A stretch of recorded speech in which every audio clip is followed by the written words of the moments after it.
Après avoir battu l'Australie, 4-1, et le Danemark, 2-1, l'équipe de France affrontera la Tunisie ce mercredi 30 novembre pour la Coupe du Monde qui se déroule au Qatar.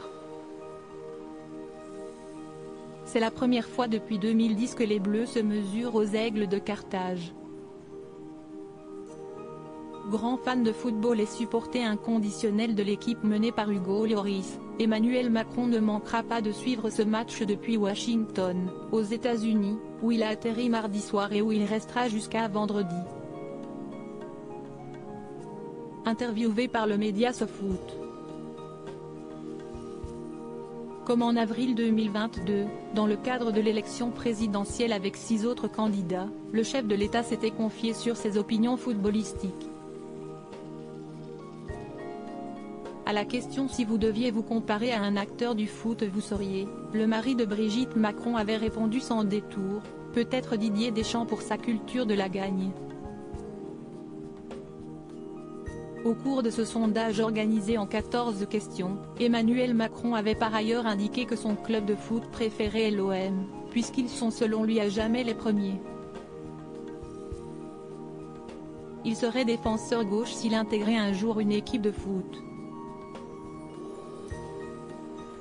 Son joueur préféré est Basile Boli pour cette tête inoubliable du 26 mai 1993 et il déteste comme beaucoup de Français, Harald Schumacher pour son agression caractérisée sur Patrick Battiston en 1982. Le président avait conclu en livrant son point de vue sur la Coupe du Monde au Qatar: « Je pense que Didier Deschamps n'a pas besoin de mon point de vue pour composer son équipe. Et je lui fais toute confiance ainsi qu'à notre équipe de France pour défendre notre titre. » Supérieur à Mondial 2022, Emmanuel Macron, Jacques Chirac.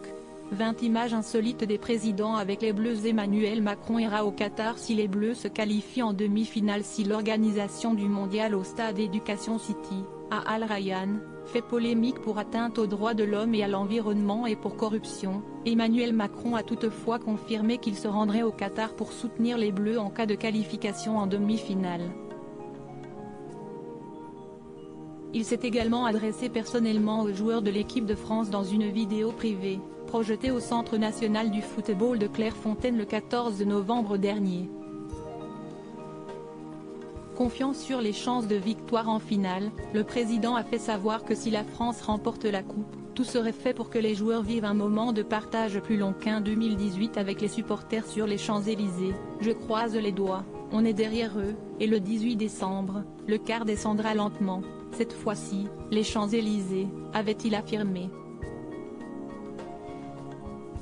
Crédit photo, Aurélien Morissard. Panoramique Best Images.